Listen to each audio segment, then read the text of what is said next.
নমস্কাৰ দশমমান শ্ৰেণীৰ বিজ্ঞানৰ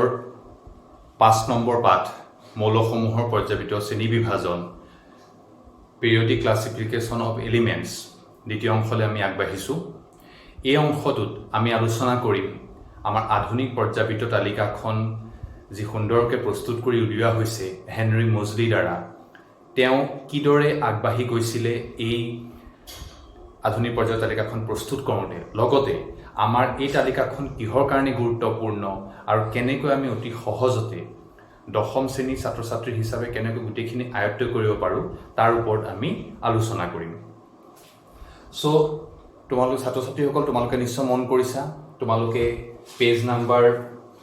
86ত মডাৰ্ণ পিৰিয়ডিক টেবুলখন উলিয়াই লোৱা, তেতিয়া তোমালোকৰ বেছি সুবিধা হ'ব এই ক্লাছটো বুজিবলৈ। মই মডাৰ্ণ পিৰিয়ডিক টেবুলখন ইয়াত মই এটাচ কৰিছোঁ। তোমালোকে নিশ্চয় মন কৰিছা যে আমি আগৰ ক্লাছতো আলোচনা কৰিছিলোঁ যে বৰ্তমান আমি 115টাতকৈ অধিক মৌল আমি আমাৰ প্ৰকৃতিত এতিয়া পাইছোঁ। আমি তাৰ ওপৰত অধ্যয়ন কৰি আছোঁ আৰু এতিয়াও বহুতো অনাৱিষ্কৃত হৈ আছে। কিন্তু দশমমান শ্ৰেণীৰ কাৰণে পৰাপক্ষত আমি এই আধুনিক পৰ্যায় তালিকাৰ বিশেষ মৌলখিনিৰ কথা আমি আলোচনা কৰিম। আমি ক্লাছ 9ত পঢ়ি অহাৰ প্ৰথম 20টা মৌল বেছিকৈ আমি গুৰুত্ব আৰোপ কৰিম।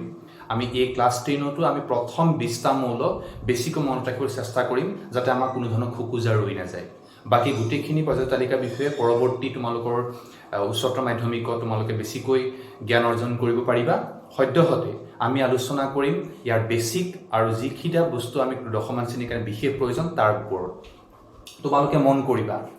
তোমালোকে ইয়াত শাৰী দেখা পাইছা। এই আনুভূমিকভাৱে থকাবোৰক শাৰী বুলি কয়।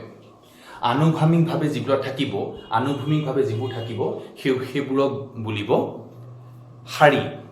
আমি তাক কি ক'ম? আমি তাক বিজ্ঞানৰ ভাষাত তালিকা হিচাপে আমি ক'ম পৰ্যায়। আৰু যি লম্বভাৱে থাকিব, থিয়কৈ খুটাৰ নিচিনাকৈ থাকিব, সেইখিনিক ক'ম আমি বৰ্গ। শাৰীখিনি পৰ্যায় যাক বোলা হয় পিৰিয়ডছ, আৰু যিখিনি লম্বভাৱে থাকিব যাক বুলিব গ্ৰুপছ বা বৰ্গ। তো তোমালোকে নিশ্চয় মন কৰিছা যে আধুনিক পৰ্যায়িত তালিকাখনত আছে পৰ্যায় কেইটা? 1, 2, 3, 4, 5, 6, 7টা পৰ্যায় আৰু 7টা পৰ্যায়। আৰু বৰ্গ কেইটা আছে তোমালোকে মন কৰা, স্তম্ভ আকাৰে কি কেনেকৈ আছে? 1, 2 এনেকৈ কৰি পেলাই কেইটালৈকে আছে? 18টা বৰ্গ আছে। এইটো হৈছে বেছি কথা যে 7টা পৰ্যায় আৰু 18টা বৰ্গ আছে। একদম কমন কথা। কোনো সময়ত MCQ যিটো মাল্টিপল চইচ কুৱেশ্যন আছে, প্ৰথম 10টা নম্বৰৰ যে যিটো পৰীক্ষাত আহে, তাৰ ভিতৰত এইটো এটা সহজ প্ৰশ্ন হিচাপেও পৰীক্ষাত অহা দেখা যায় যে আধুনিক পৰ্যায় তালিকাত কেইটা বৰ্গ আৰু কেইটা পৰ্যায় আছে। অ'কে, তাৰপিছতে আমি আলোচনা কৰিম, আমি চেষ্টা কৰিম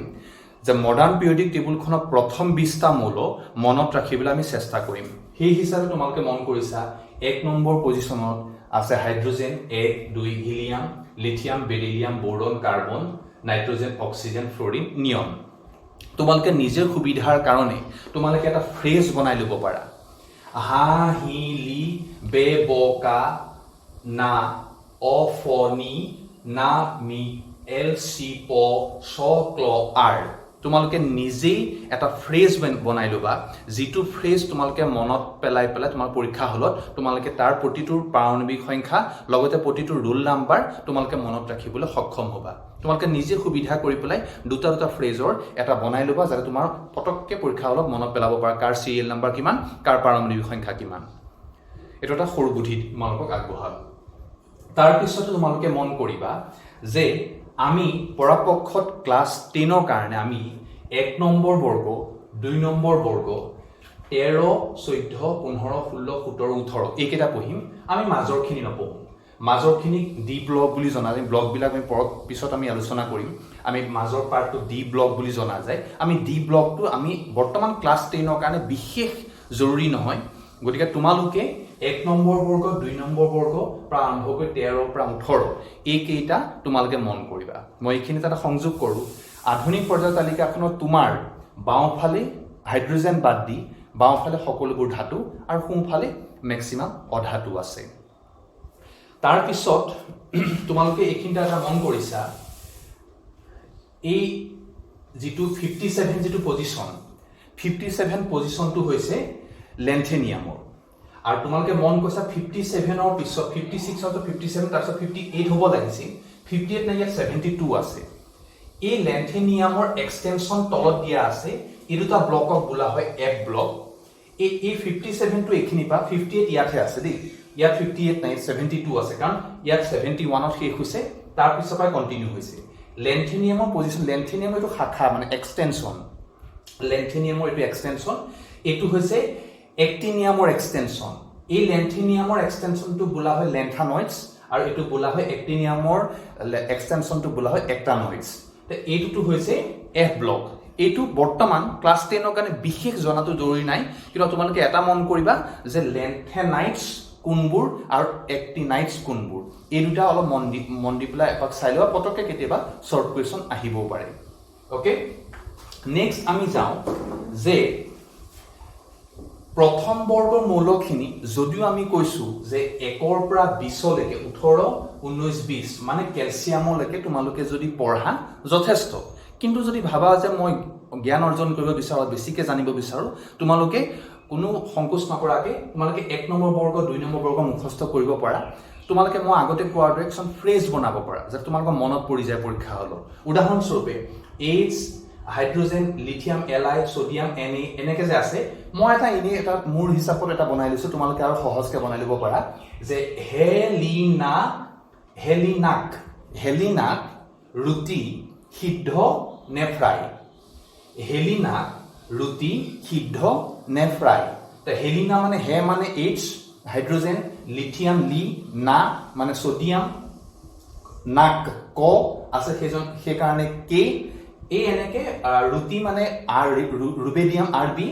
যদিও এইকিটা মই কৈছো যে এইকিটা প্ৰয়োজন নাই তথাপি তোমালোকে যদি বিচাৰা তোমালোকে তেনেকুৱা ফ্ৰেজ বনাই লবা হেলিনাক ৰুটি সিদ্ধ নে ফ্ৰাই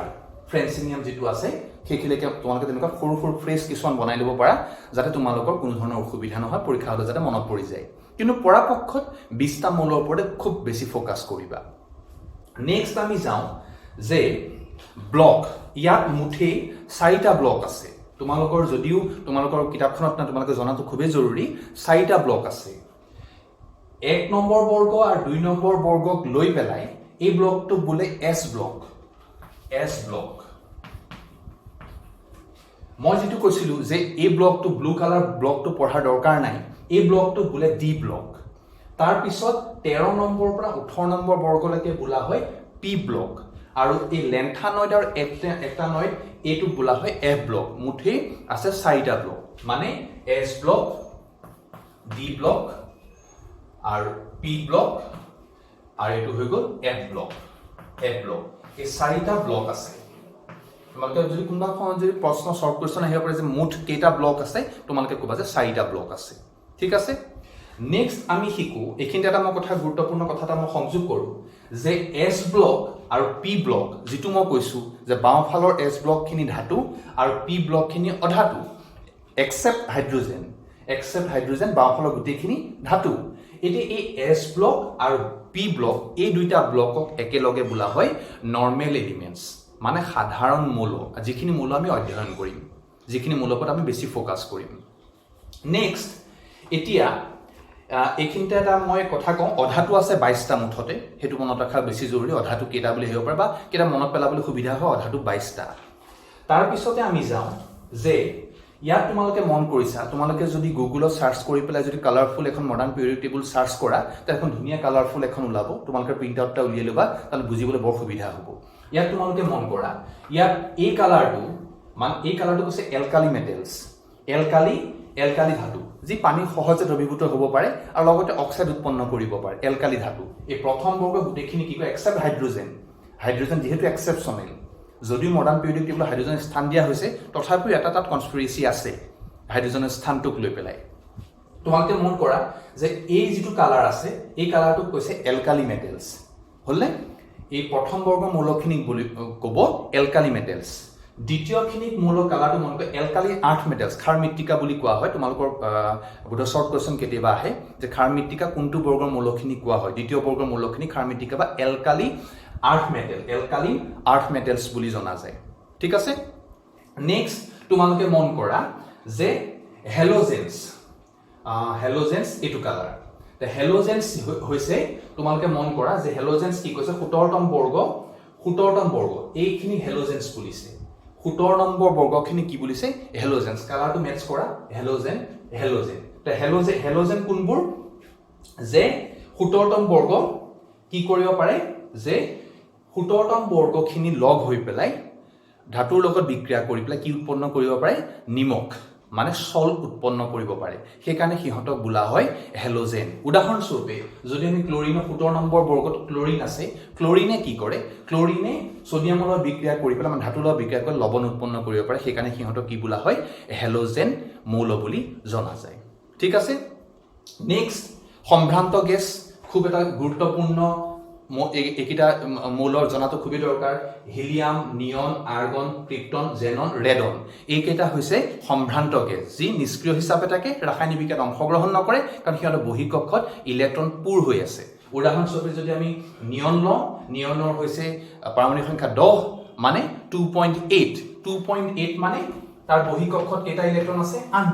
আনটা ইলেক্ট্ৰন আছে মানে সুস্থিৰ গতিকে সিহঁতে সুস্থিৰ হোৱাৰ কাৰণে সিহঁতে পটককে ৰাসায়নিক বিক্ৰিয়াত অংশগ্ৰহণ নকৰে ঠিক আছে নিষ্ক্ৰিয় মৌল হিচাপে জনা যায় সম্ভ্ৰান্ত গেছক সেইকাৰণে 18 নম্বৰ বৰ্গ একেবাৰে শেষত ৰখা হৈছে নেক্সট এটা আৰু এটা ৰৈ গৈছে ধাতু কল্প যি ধাতু অৰ্থাৎ দুইটাৰ মাজত চৰিত্ৰ বহন কৰে ধাতু কল্প মেটালয়েডছ এখানা ইয়াত আছে এইটো মেটালয়েড তোমালোকে মন কৰা বোৰন সিলিকন জাৰ্মেনিয়াম আৰ্ছেনিক এইকেইটা হৈছে মেটালয়েড যি ধাতু অৰ্থাৎ দুইটাৰে চৰিত্ৰ বহন কৰে গতিকে আশা কৰোঁ তোমালোকৰ এই পৰ্যায় তালিকাৰ এটা থুলমূল আভাস তোমালোকে পাইছা এবাৰ অতি চমুকৈ আমি এবাৰ ৰিকেপ কৰি দিছো ৰিকেপটো হৈছে আমি প্ৰথম আমি শিকিলো যে ইয়াত আছে কেটা